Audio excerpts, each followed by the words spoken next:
ചേലക്കരയിൽ ആരാ ഉള്ളത്? രാധേട്ടൻ അല്ലേ? നമ്മുടെ സ്വന്തം രാധാകൃഷ്ണനാണ് അല്ലേ? ചേലോടെ. അപ്പോൾ ചേലക്കരയിൽ നിന്ന് ചേലുള്ള വിശേഷങ്ങളുമായി കെ രാധാകൃഷ്ണൻ MP നമുക്കൊപ്പം ചേരുന്നു. കഴിഞ്ഞ തവണ നമ്മൾ അദ്ദേഹത്തെ ഇൻട്രൊഡ്യൂസ് ചെയ്യുമ്പോൾ അദ്ദേഹം മന്ത്രിയായിരുന്നു, ദേവസ്വം ബോർഡ് വകുപ്പ് മന്ത്രിയായിരുന്നു. മാത്രമല്ല ഒരുപാട് പേര് കുത്തിത്തിരിപ്പൊക്കെ ഉണ്ടാക്കാൻ ശ്രമിച്ചെങ്കിലും ഇത്തവണത്തെ മണ്ഡലകാലം വളരെ മനോഹരമായി, ഒരുപാട് ടെൻഷനൊക്കെ അനുഭവിച്ചെങ്കിലും ആ സമയത്ത് അദ്ദേഹം ഓടി നടന്ന കാര്യങ്ങളൊക്കെ ചെയ്തു. ഇത്തവണ അദ്ദേഹം MP ആയിട്ടാണ് ഈ തിരുവോണത്തിലിരിക്കുന്നത്. അടുത്ത കൊല്ലം എന്താണെന്ന് ആർക്കറിയാം അല്ലേ? Minister, very good morning.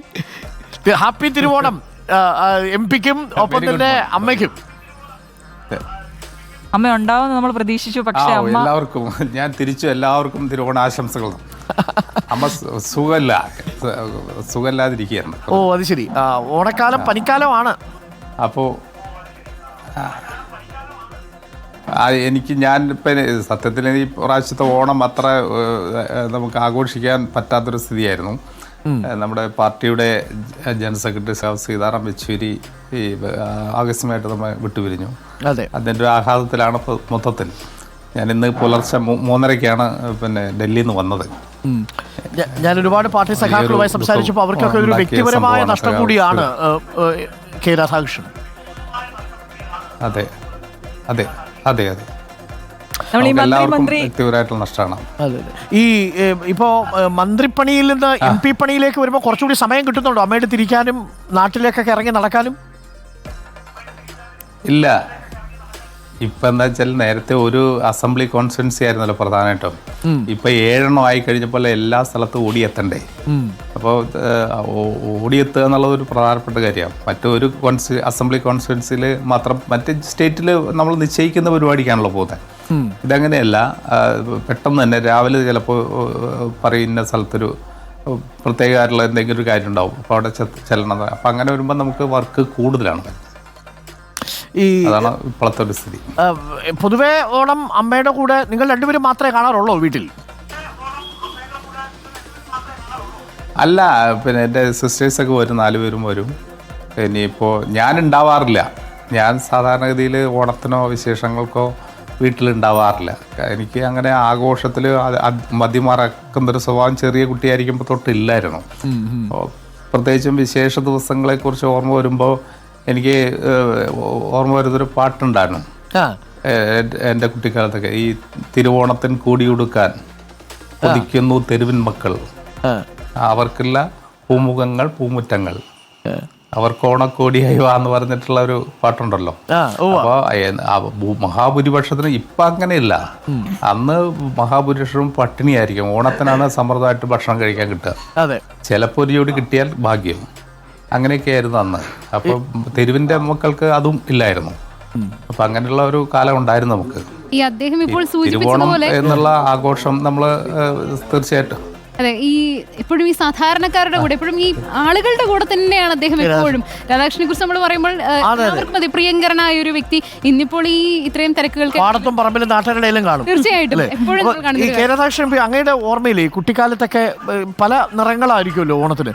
നമ്മളിലും ഒക്കെ പല ഘട്ടങ്ങളിലൂടെ കടന്നു വരുമ്പോൾ ദാരിദ്ര്യത്തിന്റെ, പട്ടിണിയുടെ, ബുദ്ധിമുട്ടിന്റെ ഒക്കെ കാലഘട്ടങ്ങളിലൂടെയൊക്കെ കടന്നു വരുമ്പോഴും ഇടയ്ക്കൊക്കെ സന്തോഷം നൽകുന്ന, തിരിഞ്ഞു നോക്കുമ്പോൾ ഒരു സന്തോഷം നൽകുന്ന ഒരു ഓണക്കാലം എപ്പോഴെങ്കിലും ഒക്കെ ഉണ്ടാവുമല്ലോ ജീവിതത്തിൽ. അങ്ങനെയൊക്കെ ഉണ്ടായിട്ടുണ്ടോ?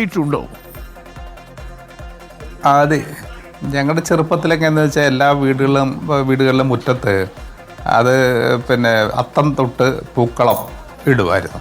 അതായത് അത്തം വരുന്നതിന് മുൻപ് തന്നെ എല്ലാ വീടിൻ്റെയും മുറ്റത്ത് തറ പണിയുമായിരുന്നു. മണ്ണ് കളച്ച് തറ പണിത് നല്ല റൗണ്ടിൽ, അത് കഴിഞ്ഞിട്ട് അത് ചാണകം വഴി എല്ലാം റെഡിയാക്കി ഇടും. അപ്പോൾ അത്തം തൊട്ട് നമ്മൾ പൂവിടാൻ തുടങ്ങും. അത് ചാണകം വഴിയിട്ട് അതിൻ്റെ മുകളിലാണ് വിവിധ തരത്തിലുള്ള പൂക്കൾ ഇടുക. പൂക്കൾ ഇട്ടതിന് ശേഷം അത് പൂർണ്ണമായി കഴിഞ്ഞാൽ ഓണപ്പാട്ടുകൾ ഓരോ വീടുകളിൽ നിന്നും പാടും. അപ്പോൾ ഒരു വീട്ടിൽ നിന്ന് പാട്ട് ഇങ്ങോട്ട് കേൾക്കാം, തിരിച്ചങ്ങോട്ട്, അങ്ങനെ പലതരത്തിലുള്ള പാട്ടുകൾ വാശിയോടുകൂടി പാടുമായിരുന്നു പലരും. അപ്പോൾ അതൊരു ഓണപ്പാട്ട് എന്ന് പറഞ്ഞാൽ ഇത് പൂക്കളം ഇട്ട് കഴിഞ്ഞതിന് ശേഷം, പൂ ഇട്ട് കഴിഞ്ഞതിന് ശേഷം പൂക്കളത്തിൻ്റെ ചുറ്റും നിന്ന് കുട്ടികളും ചിലപ്പോൾ മുതിർന്നവരും ചേർന്ന് പാടുന്ന പാട്ടുകളായിരുന്നു. അതെല്ലാം വളരെ ഹൃദ്യമായിരുന്നു. ആളുകൾക്കെല്ലാം സന്തോഷിക്കാനുള്ള ഒരു വകയാണ്. പട്ടിണിയും പരിവട്ടം ആകുമ്പോഴും അവർക്ക് ഒന്നിക്കാനുള്ള ഒരു മനസ്സുണ്ടായിരുന്നു. പലപ്പോഴും പല സ്ഥലങ്ങളിലേക്കും തൊഴിലിന് പോയ ആളുകളെല്ലാം തിരിച്ചു വരുന്ന ഒരു സമയമാണത്. അപ്പോൾ മിക്കവാറും ഓണം സമയത്ത് കുറച്ചൊക്കെ സന്തോഷിക്കാനുള്ള വകയുണ്ടാവും. പുതുവസ്ത്രങ്ങൾ കിട്ടും, കുട്ടികൾക്ക് ഭക്ഷണം നല്ലപോലെ വയറ് നിറച്ച് കിട്ടും. അതൊക്കെ ഒരു സന്തോഷമാണ്. മിക്കവാറും എല്ലാ വീടുകളിലെയും ഉള്ള ആളുകൾ ആ സമയത്ത് സിനിമയ്ക്ക് കൂട്ടായി പോകുന്ന ഒരു സ്ഥിതി ഉണ്ടായിരുന്നു.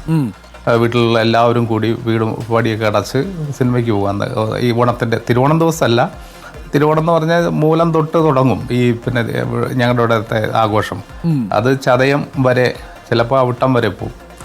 ചിലപ്പോൾ എന്ന് വെച്ചാൽ 16 മകം എന്ന് പറഞ്ഞിട്ടൊരു സംഭവമുണ്ട്. തിരുവോണം കഴിഞ്ഞ് 16 ദിവസം വരെ 16 മകം ഒരു ആഘോഷമാണ്.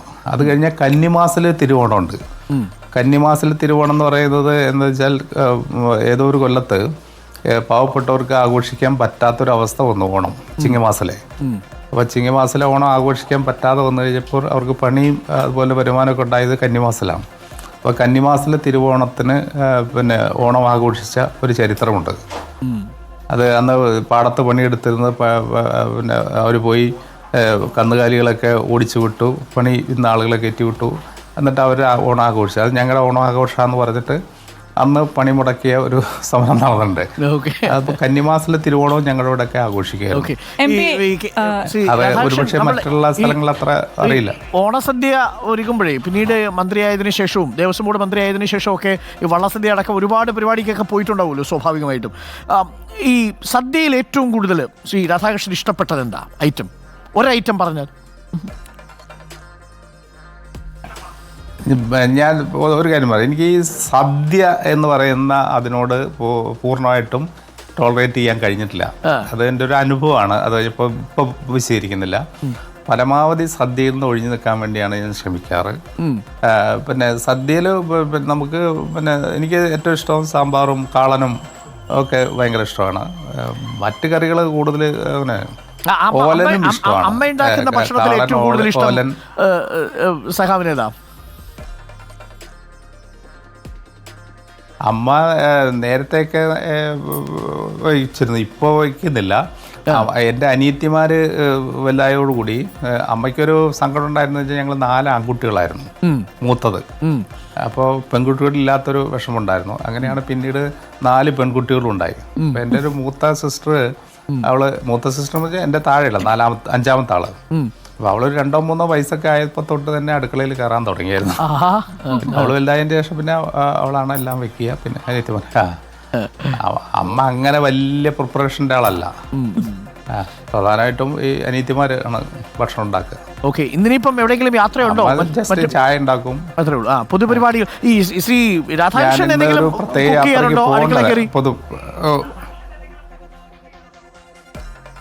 ഞാൻ ചെയ്യുമായിരുന്നു നേരത്തെയൊക്കെ.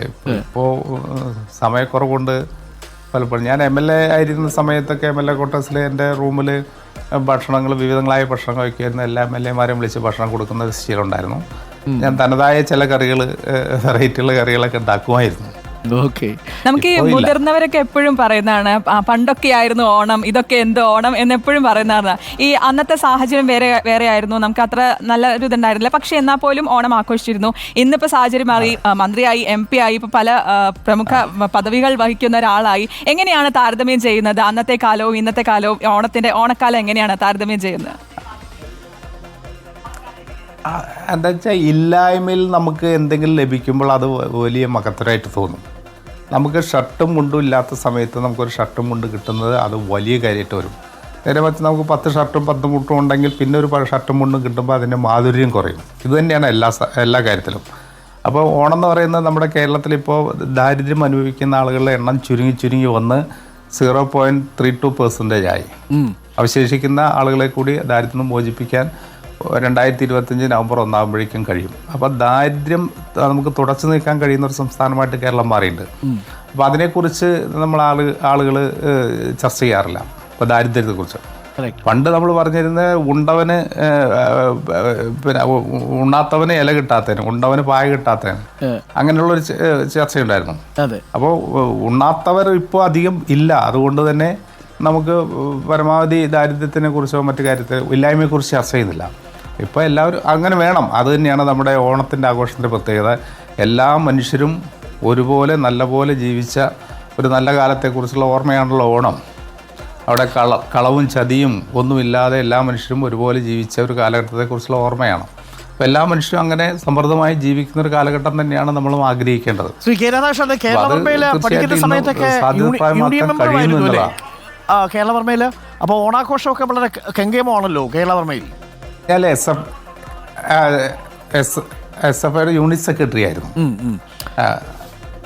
അന്ന് ഞങ്ങൾ പിന്നെ പൂക്കളം ഒക്കെ ഇടുമെന്നല്ലാതെ അതിഭക്തായ വലിയ പരിപാടിയൊന്നും ചെയ്യില്ല. പൂക്കളം ഇടും, കുട്ടികളൊക്കെ പൂക്കളം ഇടുക, അങ്ങനെയുള്ള കാര്യങ്ങളാണ്. വെക്കേഷൻ ആകുമ്പോൾ എല്ലാ കുട്ടികളും പോകുമല്ലോ ഹോസ്റ്റലിൽ നിന്ന്, രണ്ട് ഹോസ്റ്റലിൻ്റെ കുട്ടികളും പോകും. വെക്കേഷൻ ആയിരിക്കും ഓണം വരുന്നത്, ആ സമയത്ത് പിന്നെ കുട്ടികൾ അധികം ഉണ്ടാവില്ല. ഈ ചടങ്ങ് പോലെയാണെങ്കിലും എല്ലാ കാലത്തും ഈ കെ രാധാകൃഷ്ണനോട് ഞങ്ങൾ എല്ലാവരും ചോദിക്കുന്നൊരു ചോദ്യമുണ്ട്. അമ്മയുടെ താല്പര്യം മുൻനിർത്തി ഒരിക്കൽ കൂടി ചോദിക്കുന്നു, അടുത്ത ഓണക്കാലത്തെങ്കിലും ഒരാൾ കൂടി അടുക്കളയിൽ ഉണ്ടാവൂ? അടുക്കളയിൽ മാത്രമല്ല, കൂടെയും. അതുണ്ട്, എല്ലാ സമയത്തും ആൾക്കാർ കൂടെ ഉണ്ട്. നിങ്ങളൊക്കെ കൂടെയല്ലേ? അങ്ങനെ ഉദ്ദേശിച്ചതല്ല, അത് എനിക്കറിയാം. ശ്രീ കെ രാധാകൃഷ്ണനോടൊപ്പം എല്ലാവരും ഉണ്ടാവും എന്നുള്ളത്. പക്ഷേ ഞാനൊരു സ്പെഷ്യലായിട്ട് ഒരാളുണ്ടാകുമോ എന്നാണ് ചോദിച്ചത്. അങ്ങനെ ഉണ്ടാവാനുള്ള സാധ്യതയൊന്നുമില്ല.